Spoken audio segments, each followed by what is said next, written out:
So the end into week 7 was kind of wild as the Minnesota Vikings take down the San Francisco 49ers.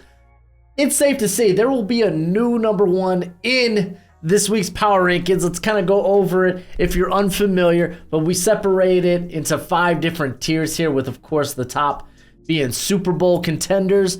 Next tier is playoff teams. Teams I basically believe are 100% playoff caliber. And then you have your playoff contenders, teams that are going to be in the fray. And then there's this tier right here. Could be, but unlikely. So maybe teams that could play spoiler and maybe sneak into the playoffs. But ultimately, I just think that they're probably bad teams. And then, of course, you got the bottom of the league. But before we get into all of that, what's crack-a-lackin'? It's your boy, Broshmo. Just in case you did not know, so go ahead, become bro and subscribe. Leave this video a thumbs up if you enjoy the content as always. Let me know what you think in the comment section below where we have that nice, sweet, beautiful football discourse. We're going to start with the bottom of the league. And number 32 remains to be the Carolina Panthers. They had a bye this week, so they're just going to stay put. But we have a new number 31, and it's the Arizona Cardinals. I feel like finally the lack of talent and the lack of depth is going to catch up with this team, though we might be a couple of weeks away from Kyler Murray, which kind of makes things a little more interesting here. But regardless, I still think this defense is just severely lacking. They play hard, but they can only play hard for so long. I think they were in this game with Seattle in the first half and then just kind of got away from them in the second half. Garrett Williams, the rookie for Arizona, who at Syracuse had the ACL injury, and he's been kind of rehabbing from that. Got his first action of the year and actually got a pick 6 on Geno Smith there in the red zone. So that's really cool, but I still feel like, hey, Cardinals, they're kind of in this bottom tier. As well as the New England Patriots. You might be like, wait, they just had a big win over the Buffalo Bills. Buffalo Bills, they beat the Dolphins a few weeks ago. I mean, sure, they've been on a bit of a kind of strange couple of games. I mean, last week they almost lost to the Giants, but still, that's a good win. And you know what? It is a good win for the New England Patriots, but they have taken a lot of injuries. Granted, the offensive line might be trending in the right direction in terms of health, but I think the offensive line performance this week, because it was actually pretty good for the Patriots, is more of a reflection on the injuries on the defensive side of the football for the Buffalo Bills. But again, the defense, it's severely it's missing some of its biggest stars. There's not great playmakers here for the Patriots, though Demario Douglas I thought looked really good, like, for the squad. But hey, I mean, I don't think you're gonna get many of these Mac Jones games. I mean, all they did was dink and dunk it down the field. It ended up working out for him. Like, I'm not sold on the Patriots, but they do move one spot for me. Right ahead of the Patriots, I have the Green Bay Packers. And I'm just going to kind of sum it up with, offensively, this is a very young team that is going to be going through growing pains. Like, you look at the playmakers, Christian Watson, Romeo Doubs, you got Jaden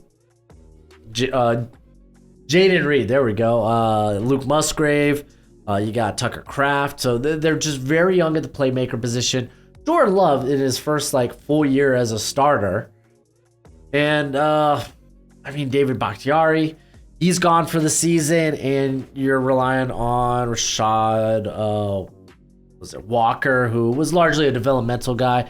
You have Zach Tom, who, hey, he's playing well, but I mean, this is his second year. So it's like, offensively, yeah, this team kind of looks a mess just because I think they're just going to be going through some of those growing pains. They're just kind of unable to score when they can move the football.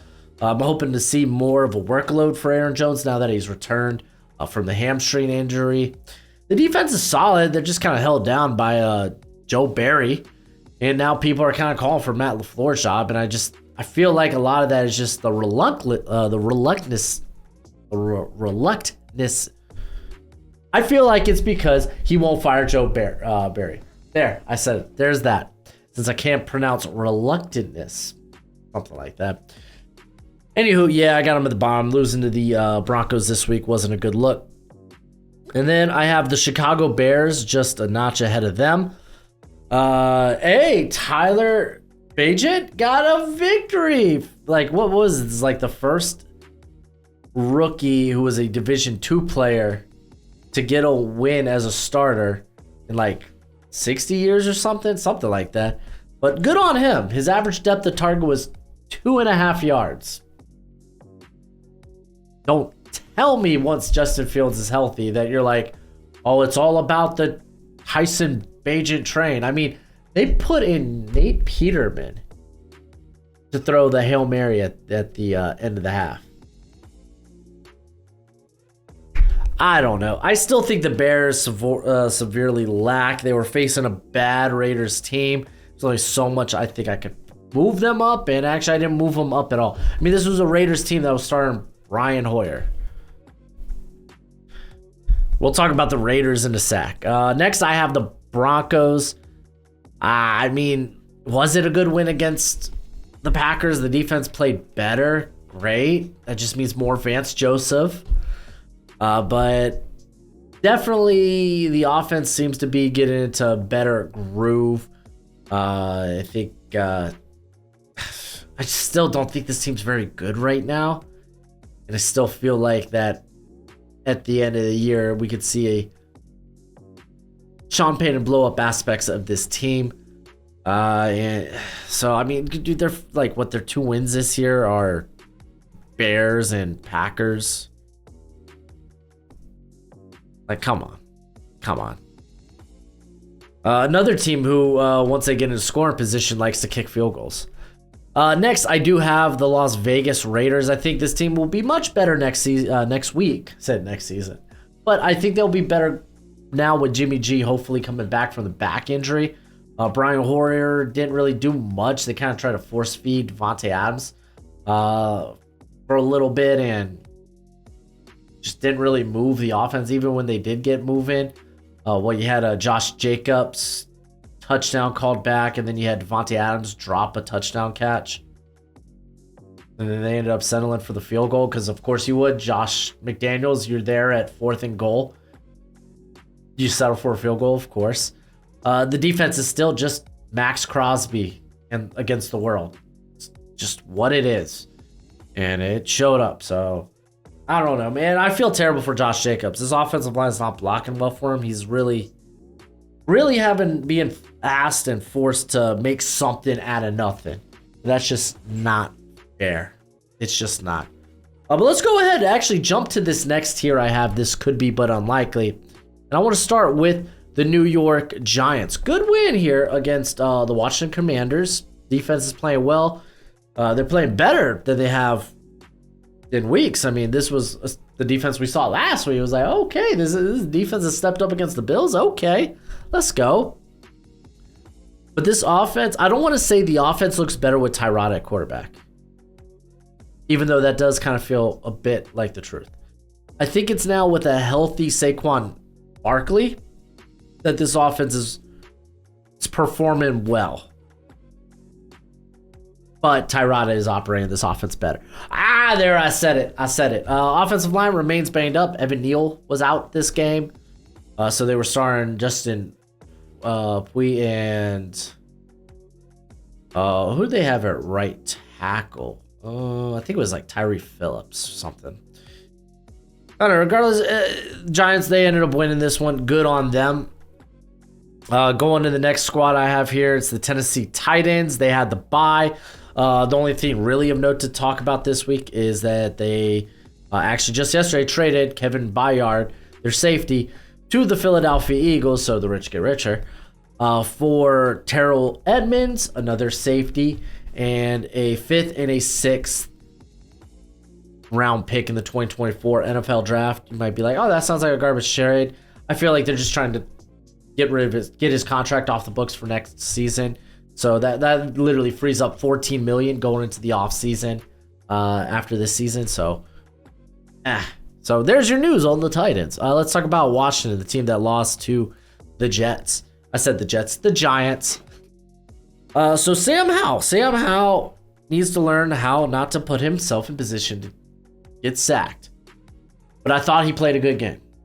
Outside of that, the offensive line, yeah, it does need to be better at parts, but I think a lot of this can be put on Sam Howell. Sam Howell made some good throws in this game. Ultimately, it came down to it, on 4th and 10? It was 4th and something. That Howell getting pressured, makes a throw on the run to Jahan Dotson that was behind him, but should have been caught. Ends up being their last opportunity to actually tie the game up. They would have had an opportunity at the end of the game as the Giants just opted to go for kneeling the ball, and it would have left time on the clock that the Giants would punt the ball away, and Washington would have maybe one play, but Josh Allen got beat up on the prior play, and the injury timeout ran the clock dry. So kind of unfortunate, but it was very unlikely they were going to win this game from that position anyway. Defensively, I don't know. I felt like defensive line wasn't as chaotic as it should have been, considering the level of competition they were facing in the trenches. Thought they should have been more dominant, but I mean, they still had a pretty good pressure rate, but felt like it should have been better. Next, I got the Indianapolis Colts. Tough loss here. Tough loss. A lot of people are going to blame it on the pass interference that put them in 1st and goal. I'm not going to lie to you. I thought the Browns were the better team on the day. Thought they should have won the game. I know Colts fans probably won't like to hear that, but I think it's true. The defensive holding call was right. That put them, I think, at 1st and goal anyway. And then the following play, the pass interference was kind of a garbage call. And it allowed them to go and win the game. But Gardner Minshew wasn't great. Your big plays came off of Myles Garrett false starts, and the defense just stop and play, and you hit these big passes. Gardner fumbled the ball 3 times. There's really no there's no consistency to this offense right now. I think it'll get better when Braden Smith comes back. They got Blake Freeland out there playing right tackle, and let's just call it a learning experience. The defense was surprisingly mediocre in this game. I mean, DJ Walker was able to do things to keep this team in the game. He had the big Jerome Ford run before he got hurt. We'll talk about it from the Cleveland perspective, but I just simply thought the Colts were outplayed. Even though you might look at it and be like, oh no, you should have won that game because of the defensive pass interference. If you want to look at it that way, okay, it is what it is. I got one more team in this tier, and it's the New York Football Jets. Not even the Football Jets, Football Giants. New York Jets, Jets. Jets. They had a bye. So we'll see you next week. Real quick, I want to give a shout out to today's sponsor, Underdog Fantasy. If you love weekly best ball or player prop bets, then check out Underdog Fantasy. And when you sign up using promo code Broshmo, they will match your first deposit up to $100 dues, which means if you sign up using promo code Broshmo and your first deposit is $25, they're going to give you $50 to play with. If it's $100, they're going to give you $200 to play with. It is a great, great offer. But as always, please bet within your means and bet responsibly. Now we're going to jump to this playoff contender tier, where I'm going to start with the Minnesota Vikings. This team has had so many close calls this season. It was about time they had a close game go their way. As we know, last year, they were 11-0 in one-score games. Unheard of, unprecedented, and unsustainable. This season, the Buccaneers came down to 3 points. The Eagles game didn't feel like it most of the game, but the Vikings had shots at the end of that game. Lost by 6, lost by 4 to the Niners.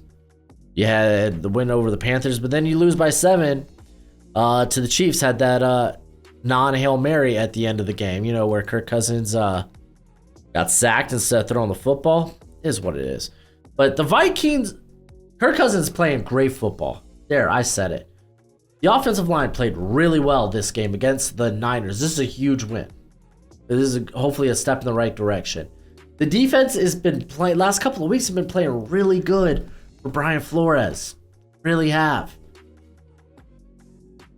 Jordan Addison really kind of emerged in this game, and maybe they're starting to find a run game with Cam Akers. Though a lot of the load was still Alexander Madison, but I thought Cam Akers was probably the more explosive back for them. I think Minnesota can be this fringe playoff team, especially in the NFC. So I got them here as my first playoff contender team. Next, right after them, I think we're going to just talk about all these teams at once. I got the Saints, I got the Bucks, and then I have the Falcons. One of these teams will be your winner of the NFC South. Who will it be? Your guess is as good as mine, but I'm maybe leaning the Falcons because Desmond Ridder has shown he can throw the football. It's like this week I thought he was relatively solid. However, he has shown he can turn over the football. 3 fumbles. You had the one that was him running into the end zone. You had the muffed snap, I guess, the fumbled snap at their like the 1 yard line, where they could have easily been a score for them, but no, goes the other way. They were able to get out. They were able to get out of this game and get the victory. Good on them. Bijan was apparently sick, only had 1 carry in this game, which happened late in the game, which was kind of weird. But they were able to outlast the Bucks. They played good defense. When it comes to the Bucks, I mean, you're gonna get the Baker Mayfield roller coaster ride, but they have the playmakers and Godwin and Evans. They have a really good defense there too for the Bucks. So I buy it. I'll buy into it. Then you have the Saints, who also another team with a really good defense. Derek Carr. Your guess is as good as mine. Apparently, Angry Carr was good enough to get them back into that Jags game. But he's been a check down machine. Like offensively, this team's so fluky. And even better, they can't score when they're in scoring position. I don't know, man. This whole thing's a trip. I have no idea who's going to really come out of the NFC South. But next on the list, I have the Los Angeles Rams. Tough loss there to the Pittsburgh Steelers. It feels like this team moves the ball well, man. They just need to score when in scoring position. Like, they really do. Matthew Stafford, I think, is playing good football. No Kyron Williams, no problem. Darrell Henderson and Royce Freeman handled the load, and they did a phenomenal job. They had 30 carries for, I think, 127 yards and a touchdown. Puka Nacua. That guy's kind of good. This offensive line played well against the Steelers, which that's a tough matchup. Outside of Alaric Jackson, I think the offensive line played well for the Rams, but still on defense, it's Aaron Donald and friends. Some people might, again, the refs didn't have a great week when it came to football, and they'd be like, oh no, Kenny Pickett was short on that 4th down conversion or whatever, and maybe, I don't know, he looked it.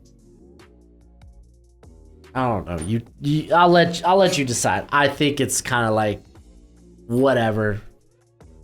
The line is different from how we see it at home than where it is on the field. So maybe he got it. We're going to stay in LA, though, for these playoff contenders, as I have the Chargers. Chargers gonna Charger. And they chargered in this game. They played a really good first half of football, and then they forgot to come out of the tunnel in the second half. The defense played bad. I mean, it's a good thing that their head coach isn't a defensive-minded coach.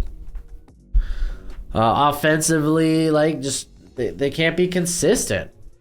I thought Josh Palmer stepped up big in this game. Unfortunately, Austin Eckler went down you're kind of scared of the ankle injury. Like, is he going to be out again for an extended period of time? Did Gerald Everett leave this game as well? So it's like, it just wasn't a great showing here against the Chiefs. That's kind of like that's the bar there in your division. And you looked good in the first half, and then you just got there in the second half and pooped your pants. Just saying. All right, next on here is the Steelers. So just slightly ahead of the Rams. I think those are very close teams. Kenny Pickett played really well this game. The offensive line played really well despite having to take on Aaron Donald. Deontay Johnson, how this team has missed you, and George Pickens I think he's starting to now have that breakout that I kind of anticipated this season would be a breakout, but it's kind of been hot and cold thus far this season. Defense played well enough. TJ Watt, solid interception. Dropping back into coverage. I like it. But Steelers, it's Mike Tomlin. This team's going to have a winning record at the year. They're somehow 4-2 right now. So if offensively they could like clean some things up and maybe get a little more creative, Matt Canada, then we might have a squad here. The Houston Texans are here coming in. This is officially number 13 on my list. They had a bye, so they actually just move up one spot because I had a couple of teams drop. Yeah, not much to talk about here. Let's just go ahead and move to our playoff teams. And this might be surprising that I'm going to put the Cleveland Browns as a playoff team. But I am. Listen, Deshaun Watson hasn't been great this year. Hasn't even been good. He exited this game with a concussion, but it seems like the shoulder was still giving him pain, giving him problems. Kind of looked like it. He almost threw 2 interceptions. Threw 1, definitely. It's not saying that PJ Walker looks much better out there, but this defense is so good that they give the offense opportunities. The offensive line is still pretty darn good. Therefore, the Browns, they're able to get some of those home run shots in the run game. They still have playmakers there on the outside if things ever click for Deshaun Watson. But this defense is keeping them in ball games. They beat the Niners, and then they beat the Colts this week in very tight games. For me, it's kind of hard to say that they're not a playoff team. Maybe someday it clicks for old Deshaun there. Because if it doesn't, man, that is one big financial mistake by the Browns.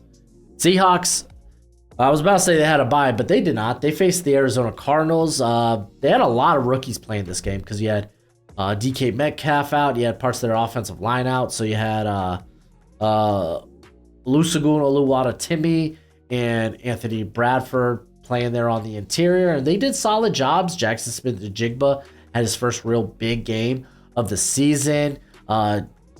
Jake freaking Bobo had a nasty touchdown reception. And then even if you jump to the defense, like Devon Witherspoon's having one heck of a season thus far. He's been looking mighty good. Geno, another red zone pick. It's apparently it's no secret now that, hey, Geno, you're kind of dangerous in the red zone. You can clean it up, bud. But this is a team that's getting healthier on the offensive line, so that's good to see. Bengals had a bye, good. I'm so happy they're in the playoff tier. I want Joe Burrow to get healthier. I want T. Higgins to get healthier. Right ahead of them at number 9 is the Dallas Cowboys, another team that coming off a bye. They had a big win last week against the Chargers. Let's see what they do moving forward. And then I'm thinking I'm gonna go to my. Do I go to Super Bowl contenders?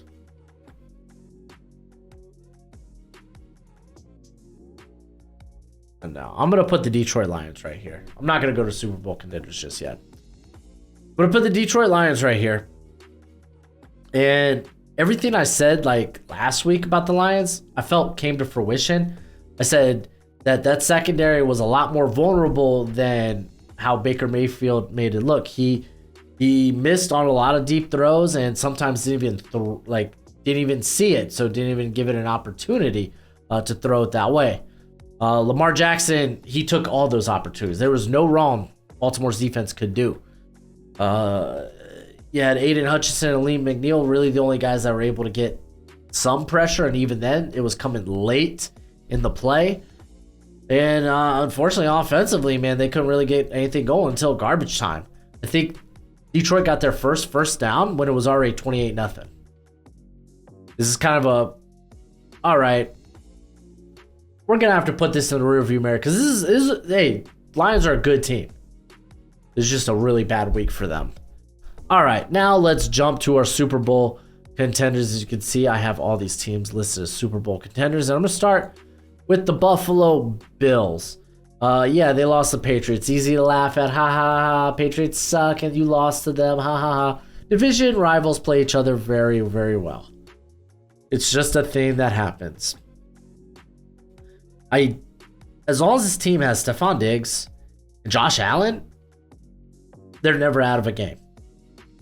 Like, notice their 2 losses this season. 2? 3? 3 losses, right? Hold up. Yeah, their 3 losses this season all kind of came down to the wire. Even like the Jags game, or even the New England game, where they were behind much of it, and they came roaring back. Buffalo's really beat up on defense. They're missing a lot of great players. They have no Trey White. They have no Matt Milano. They had no Daquan Jones. No Ed Oliver this game. They're hurt. They're beat up. And you're hoping they kind of figure out the pass rush just wasn't that good yesterday against the Patriots. So you're kind of hoping this is just kind of that they'll figure it out, because I think they will, man. I think they will. They got the talent to. Right ahead of them, I have the Baltimore Ravens. Great game against the Detroit Lions. I think this is exactly how Todd Monken envisioned his offense. The defense looked great with Odafe Owe being like returning first game back, and they were just getting pressure everywhere. It's not even like Odafe Owe had like a big game or anything, but they played really, really well. And like the Ravens are a scary team, man. Like Lamar is playing at a MVP level. There, I said it. Right ahead of them, I have the Jacksonville Jaguars. I think this is a team that's still just scratching the surface of all their potential, man. They really, really are. Like they were in total control of that Saints game. Should have never been as close as it was, but it ended up being that way. Trevor Lawrence is that guy. He is that dang good. Travis Etienne, this is like, his 3rd game straight with 2 rushing touchdowns, or 2 touchdowns in general. Like, the offense got playmakers. I don't know what's this whole crisis identity going on with Calvin Ridley right now, but I'm sure they'll figure things out as the season goes on. The defense is playing wonderful football, by the way. They really, really are. The pass rush has been slightly better now that they've had a couple of guys get healthy there, but still kind of Josh Allen against the world. Right ahead of here, at number 4 for me is the Miami Dolphins. Yeah, we took a loss. That's right, I'm a Dolphins fan. If you didn't know, fins up. We took the L. That was a close game. It was a close game against Philadelphia Eagles in Philadelphia. Gotta remember Tyree. Like, let's talk about some of the things that didn't go our way. First, I'm gonna give credit to the Eagles. They won in the trenches. They beat the crap out of our piss poor injured offensive line. Congratulations. They did that. I thought they did a solid job in coverage for most of the night. I'm not going to crap on the Eagles. They played a good game. But I will crap on aspects of my Dolphins. The offensive line's atrocious. Terron Armstead, get healthy, but this guy's missing games every year. I really think he's a cap casualty after the season. Connor Williams was out. That was a big hit. Forced Liam Eichenberg to play center, and if Liam Eichenberg is ever in your starting lineup, it's never a good thing. You had Isaiah Wynn get hurt in this game, and they put this cat named Cotton out that, I'm not gonna lie, I had no idea who he was. He had a rough game, is what it is. Our tackles, you had Kendall Lamb and Austin Jackson. Wasn't their finest, so it was tough. The run game didn't get going until the second half. Tyreek Hill had 2 bad drops. One would have been a touchdown. Rough. It sucks, is what it is. People are going to try to clown Tua. I thought Tua played a good game. I think they're going to try to come after him on that interception going towards the end zone that he had. I think it was Jalen Waddle and Raheem Mostert in the same area. Yeah, maybe he was a little late on that throw. Also, I don't think you should, like, I don't know if, like, I personally don't know what the play design was, but I thought it was just odd that they had Raheem Mostert and Jalen Waddle in close proximity to one another. And it's kind of wild because it happened multiple times Sunday night where it seemed like some of the receivers' routes were running right into one another. It didn't help that our secondary was banged up. No Xavier Howard's, obviously still no Jalen Ramsey. Kidder Kohu, very good slot corner. Haven't played on the outside. Eli Apple, whatever he is playing, that's not a great feeling. So, like, okay. There were some of the things, but 10 penalties to 0.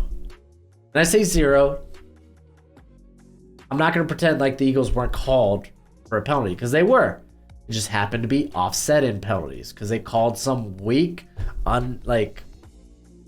unsportsmanlike conduct on Jalen Carter, or not on Jalen Carter. I forgot who it was on.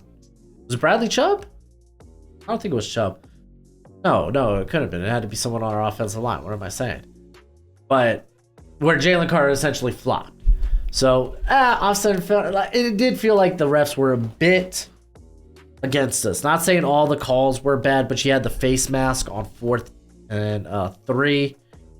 Some people out there will be like, oh, Raheem Mostert was getting tackled on that interception. I don't think so. Like, I think they were just playing physical with one another. I'm not going to call. I'm not be like, oh, that's pass interference. I'm not going to be that guy. Let's just say it wasn't our finest, but we were still in this game. We're going to get healthier as the season goes on. The Dolphins are a dangerous team. I feel like this is just kind of a long roundabout reasoning for me. And I just kind of wanted to get all that off my chest. Because it allows me to talk a little less about the Eagles in the next few here. San Francisco 49ers, tough loss here. Tough back-to-back losses. Brock Purdy has not looked good. We could blame the weather last week. We can't do that this week. They played inside a dome. But Brock Purdy under pressure, it wasn't great. It was about 50-50. He made some good plays when under pressure, but other times maybe missed some passes and threw a couple of picks. Both Cameron Bynum's way. So, Cameron Bynum, you stud. I mean, they were still in this game, man. Like, I'm not... The Niners, they have a hell lot of a talent, and they're on a bad run right now. They will be a better team moving forward. I truly believe that. All right, number 2, I have the Philadelphia Eagles, man. They went out and did their thing, dude. Whatever you want to call it, the brotherly shove, the tush push. They execute that sucker to a T. Some people want it banned because it's not a fun viewing experience. I don't care. It's a football thing. If you got that cheat code, you go do you, baby boo. As a Dolphins fan, it sucked. I was like, man, these guys get within, like, you got to treat it like it's not like they have 10 yards to go, but 8, you know? Like, oh, if they get, like, on a 3rd and 1, we're done. Or even 3rd and 2 or 4th. They'll take those shots, but I thought Hurts played solid. A.J. Brown is one of the best receivers in football. He's great. That pass rush got after us. It was sick. It was disgusted. Hassan Reddick felt like he was everywhere. Might be why a lot of people probably want to bring up Jalen Carter, but I thought Hassan Reddick stood out the most to me. He was actually a big reason that why the run game just wasn't getting going until the second half, where we would run the ball when Hassan Reddick was off the field. But good win by the Eagles, man. They're a really good squad. When things are working well for them, man, they're hard to stop. Which means number 1 here is indeed the Kansas City Chiefs. Hey, Patrick Mahomes, man. He finally had that really good game, dude. Went off in passing yards. Travis Kelce was unstoppable. Rashid Rice made some plays. Mecole Hardman, who they just picked up, who they just traded for, like, welcome back. And he's like, hey, cool. Great to be back. Here's a 50-yard punt return. Yeah, listen, we know Patrick Mahomes is a dangerous offense, but that defense is playing great football. Charles Omenihu making his debut here, his return was just phenomenal. Chris Jones, hard to stop. This defense is just making plays, man. Didn't look at an update on Nick Bolton. I saw that he had, I think it may have been a wrist, hand, something with his arm. Hopefully he's good because he is such a good player for this defense. He is a leader for that defense, man. Very smart, very savvy linebacker there. But yeah, no, the Chiefs move up to number 1 here. They have not lost since facing the Detroit Lions. And not all of it's been pretty, but very least it's that defense is like, it's legit. It truly is. But that's it for the video. Go ahead, do the YouTube thing, and as always, let me know what you think in the comment section below. Till next time, you be easy, my friends. Later.